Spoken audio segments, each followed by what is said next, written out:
La Edad Media, el periodo favorito de fanáticos de la historia y la fantasía, una época llena de armaduras y espadas brillantes, de estandartes flameando al viento y enormes castillos de piedra rodeados de profundos bosques centenarios. Pero también una época de ignorancia, de control de masas por medio de la fe, de suciedad y barro, de basilicas descargadas en la calle y sobre todo de violencia, mucha violencia, la época más violenta de la historia. El siguiente video está basado en una ponencia realizada durante las 13avas Jornadas de Literatura Fantástica de Octarima, del año 2015. Comencemos con una mentira. La gente en la Edad Media no sabía que vivía en la Edad Media. Esa no es la mentira. El nacimiento de esta percepción negativa tiene sus inicios en el siglo XVI, cuando los europeos, convencidos de que sus orígenes estaban en el mundo greco-romano y no en su inmediato pasado de monasterios y pequeños reinos, quisieron saltarse 1000 años de historia y volver a admirar los blancos mármoles de la ciudad de las 7 colinas. Si bien los cambios culturales que permitieron este llamado renacimiento pueden rastrearse desde el siglo XII, el concepto en sí de Edad Media nace en el siglo XVII y se le atribuye al alemán Christoph Keller, más conocido como Cristóbal Celarius. En su manual de historia antigua dividió en 3 los periodos de la historia: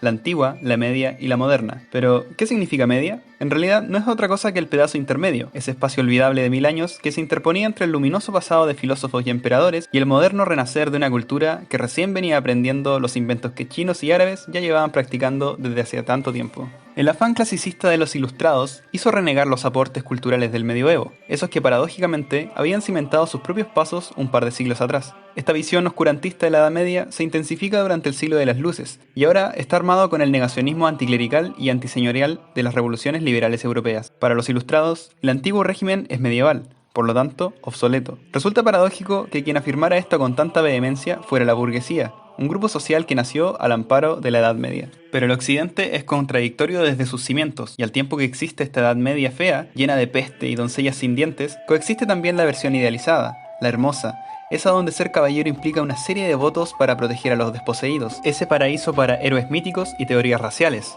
¿Y por qué no?, para movimientos de extrema derecha. Esta visión idealizada de la Edad Media vino de la mano del romanticismo europeo del siglo XIX, en un periodo donde las naciones e imperios buscaban a la desesperada un pasado mítico que los diferenciara de sus vecinos, al tiempo que exaltara las características únicas que la frenología y el darwinismo social afirmaban volverlos la raza superior. Por último, una aclaración importante: la Edad Media solo ocurrió en Europa. Hablar de feudalismo y señoríos son cosas totalmente diferentes y se escapan de esta charla. Entonces, ¿es normal que existan prejuicios y malas interpretaciones sobre la Edad Media? Por supuesto que sí. En este video intentaremos destripar algunos de ellos.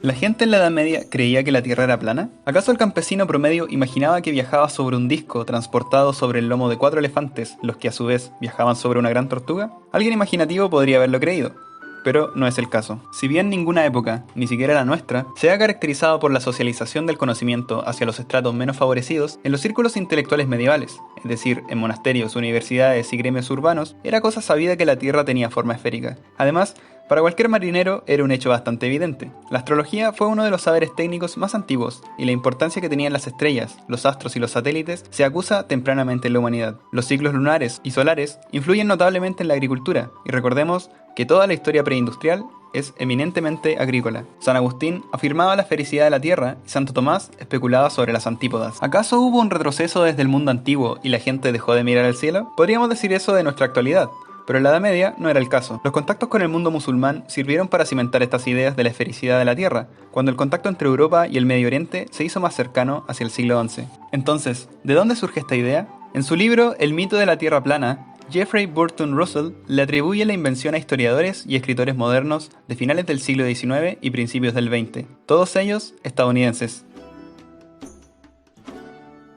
A menudo se cataloga la Edad Media como un periodo horriblemente cruel, lleno de torturas ingeniosas y marcada por un sadismo enfermizo acompañado de un fanatismo religioso capaz de condenar a muerte a otros solo con un par de sospechas. En realidad, esa descripción podría calzar con cualquier época de la humanidad, y solo cambiarían los ropajes y la ubicación geográfica. A pesar de que la tortura es una constante en la historia, desde el momento en que los humanos se dieron cuenta que provocar dolor podía ser un buen método para conseguir respuestas, la Edad Media no se caracteriza especialmente por sus métodos de tortura sofisticados.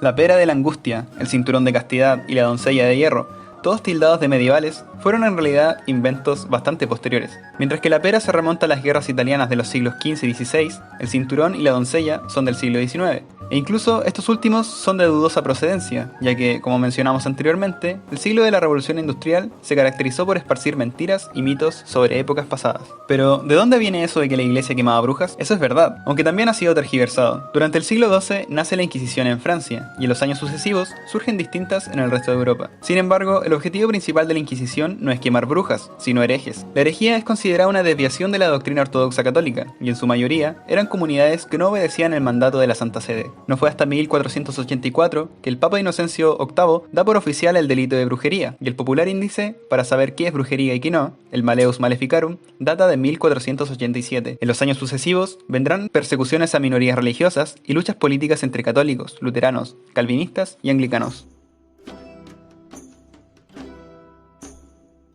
Se supone que las personas en la Edad Media se bañaban 3 veces en la vida: al nacer, al casarse y... bueno, en una de esas cuando eran bautizados. Pero de que eran sucios. ¿O no? En realidad, eso también es un mito. Lo que sí es importante aclarar es que los hábitos higiénicos de la Edad Media distan mucho de lo que hoy consideramos limpieza, aunque, si es por eso, ninguna época antes de 1950 cumpliría con nuestros estándares. Durante la Edad Media la gente tenía olfato, igual que hoy en día, y no es ninguna sorpresa encontrar baños públicos al estilo romano en las antiguas ciudades medievales.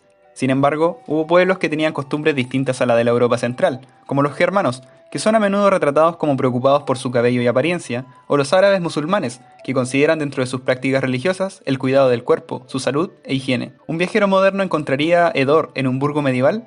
Por supuesto que sí. Y eso también aplica a cualquier asentamiento urbano en cualquier momento de la historia. Por otro lado, y supuestamente a consecuencia de esto, surge otro mito relacionado a la corta esperanza de vida del periodo. Y esto en realidad es una mala interpretación del concepto en sí. Durante las épocas preindustriales, la tasa de mortalidad infantil es tan elevada que aporta con números rojos al final del cálculo. Si un bebé lograba vivir más de un año, era probable que también viviera otros 10. Si pasaba los 10, era probable que muriera de viejo.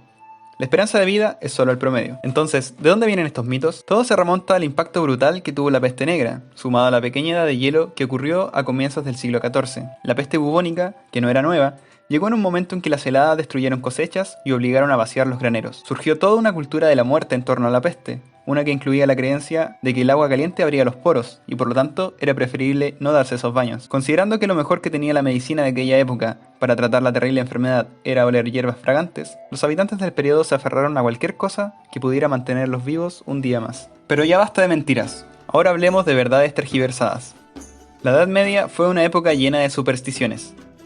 Por supuesto que sí, aunque no está de más recordar que el pensamiento escéptico generalizado es algo relativamente moderno. Si bien durante la Edad Media predominó un imaginario mágico religioso en torno al cristianismo, tan profundo que tenía la calidad de una cosmovisión cotidiana para la gran mayoría de los habitantes, desde la Iglesia también coexistió un estudio ligado a la filosofía y la teología, las matemáticas y la música, y es en el siglo XII donde comienza a rastrearse el origen de las universidades. La Iglesia durante la Edad Media heredó la tradición política romana, así como los pilares fundamentales de su sociedad, pero también, a medida que se fue expandiendo y absorbiendo a los pueblos considerados paganos, también fue bebiendo de su imaginario. Es así como el catolicismo integró a antiguos dioses paganos y los convirtió en demonios o espíritus, taló bosques sagrados y muchas veces construyó capillas e iglesias en torno a antiguos lugares de poder, para que la religión fuese mejor asimilada por los nuevos creyentes. Sin embargo, no es necesario ir tan lejos para darse cuenta que mucha de la tradición considerada pagana sobrevivió hasta nuestros días, así como los monstruos y criaturas fantásticas que pasaron a formar parte del ideario maravilloso. La gente en la Edad Media creía firmemente que sus acciones malas podían acercarlos a una eternidad de condenación y castigo, al mismo tiempo que al ver un rayo de luz entre las nubes podía significar una señal divina. Unicornios, gigantes, dragones y hadas poblaban la memoria colectiva, pero todo como una nota al margen del gran plan divino y la preponderancia del Dios cristiano.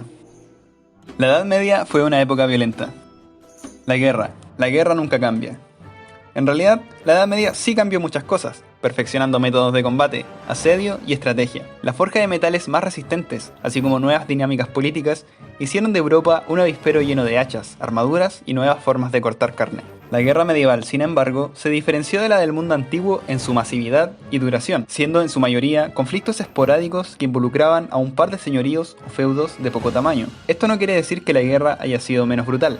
Al contrario, la mejora en tácticas de caballería, sumado al alcance de nuevas armas de proyectiles como la ballesta, obligó a inventar también nuevos métodos de defensa. Las armaduras se volvieron más pesadas y articuladas, las armas se refinaron y adecuaron para fines específicos, al tiempo que una casta guerrera quiso hacerse con el control de la violencia para fama y fortuna personal. Los caballeros solían formar parte de la nobleza, aunque cuando llegaba el momento de enfrentarse en combate, los campesinos del señor feudal también participaban en la contienda, mucho peor armados que los señores a los que servían. Las armas preferidas para los campesinos eran de manufactura sencilla, como lanzas y mayales, mientras que los caballeros y la infantería preferían las hachas, los arcos, los picos de guerra y las mazas, todos ellos capaces de hacer terribles heridas en sus víctimas. Hay suficiente evidencia arqueológica para demostrar este punto.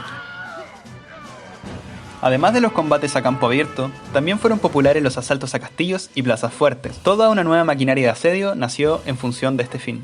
Las campañas más conocidas de la Edad Media, en la que hubo un intento de conciliar a distintos reinos y feudos, fueron las cruzadas, donde el factor religioso fue preponderante para unificar a la cristianidad y enfrentarse al poderío musulmán. Las cruzadas comenzarían en una época de apertura europea, al tiempo que se cimentarían las bases para conflictos futuros. Conclusiones. La Edad Media fue un periodo de 1000 años, intencionalmente ensombrecida y posteriormente engrandecida desde la academia, por lo que es normal que existan tantos mitos sobre ella. Este periodo de la historia sentó las bases para el intenso desarrollo intelectual y tecnológico que vivió el continente a partir del siglo XII, y sus dinámicas políticas, que llevaron a la toma de Constantinopla por parte del Imperio Otomano, la dejaron aislada otra vez, propulsando las misiones de exploración que llegarían a América. Una vez en el erróneamente llamado Nuevo Mundo, todo el pensamiento e historia de Europa mutaría nuevamente, dando pie a la modernidad, a las primeras nociones del mercantilismo y, por supuesto, a nuevos mitos que perduran hasta el día de hoy.